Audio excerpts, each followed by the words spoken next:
unsay tirada mga uyamot. Karon kay naman tay sobrang kuan nakuha tong kasili.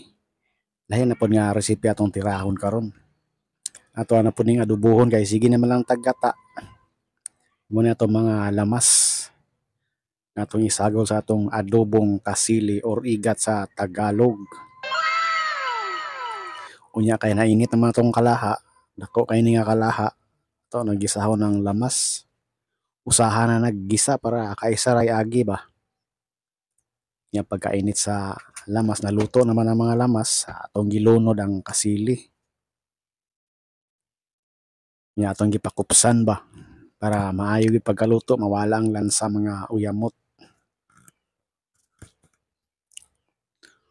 Og din hindapitan na nigawas sa ginanyang sabaw ba, sabaw magina basta pakupsan nimo ang mga lutuonon sama sa karne.